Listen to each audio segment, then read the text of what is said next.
कोई विशेष कन्या आप अगर बता दें तो हम घटोत्कच का विवाह उसके साथ कर देंगे। और जैसे ही मेरे केशव ने ये बात सुनी, उनका मन आनंदित हो गया और वो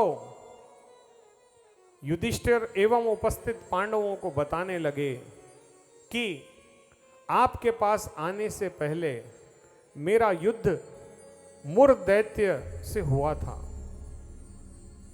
मुर दैत्य बहुत ही बलवान था, उसके साथ मेरा युद्ध हुआ और उसमें मुर दैत्य की मृत्यु हो गई और उसी की बिटिया जिसका नाम कामकंटकटा है, जिसे हम मौरवी देवी भी कहते हैं क्योंकि वो मुर दैत्य की बेटी थी, तो उसे मौरवी देवी कहा जाता था।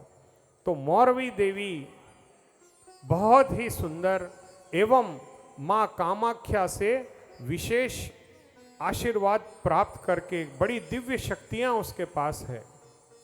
एक बार की बात है, जब मुर दैत्य को मैंने मार दिया था तो उसका प्रतिशोध लेने के लिए मौरवी ने तुरंत अपनी खड़ग उठा ली और मुझसे युद्ध प्रारंभ कर दिया।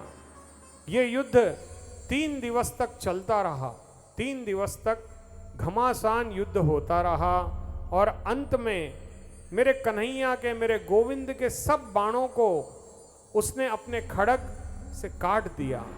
तब मेरे गोविंद ने उसके लिए सुदर्शन चक्र धारण किया और जैसे ही सुदर्शन चक्र धारण हुआ, माँ कामाख्या वहां प्रकट हो गई। बोल माँ कामाख्या की जय जय। ये गुवाहाटी के पास एक सिद्ध पीठ है। हमारी 52 सिद्ध पीठें हैं, जिसमें से एक सिद्ध पीठ का नाम है कामाख्या। तो उस कामाख्या देवी की उपासना मौरवी देवी करती थी और मौरवी देवी को इतनी शक्तियां, इतना बल प्रदान हुआ कि स्वयं माँ कामाख्या ने प्रकट होकर के उन्हें वरदान दिया और वरदान स्वरूप एक खड़ग और एक ढाल प्रदान की कि बेटा तुम जिस किसी से भी युद्ध करोगी, त्रिलोकी में ऐसा कोई नहीं होगा जो तुमसे युद्ध में जीत पाए। तुम इस खड़ग के साथ कोई भी युद्ध करोगी तो त्रिलोकी में कोई तुमसे जीत नहीं सकता। ऐसा आशीर्वाद माँ कामाख्या ने मौरवी को दिया था।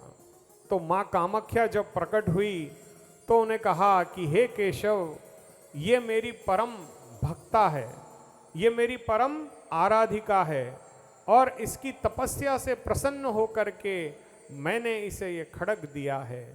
हे गोविंद, आपसे निवेदन है कि कृपया आप इससे युद्ध ना करें। ये मेरी परम आराधिका है और साथ ही साथ ये आपकी होने वाली बहू है। जैसे ही बहू का नाम सुना तो कहते हैं ना, ससुर जी बड़े प्रसन्न हो जाते हैं। तो तुरंत मेरे केशव ने उस चक्र को वापस ले लिया और कहा कि ये मेरी पुत्र वधू कैसे बनेगी। तब माँ कामाख्या ने कहा कि हे केशव, इसका विवाह घटोत्कच के साथ होगा जो भीम का पुत्र है और भीम आपके भाई हैं, तो उस नाते से ये आपकी बहू होगी। तो हे केशव, आप इसकी हत्या ना करें। ये बात सुनते ही मेरे गोविंद का मन प्रफुल्लित हो गया। देखिए, इस कथा की ये स्पेशलिटी है कि इसके पग पग पर आपको भगवान गोविंद की कृपा दिखेगी। देखिए, भगवान गोविंद शुरू से ही घटोत्कच एवं उनके परिजनों पर, जैसे अर्जुन पर और पांडवों पर कृपा करते थे, वैसी ही कृपा बर्बरीक जी के परिवार पर भी मेरे गोविंद की थी।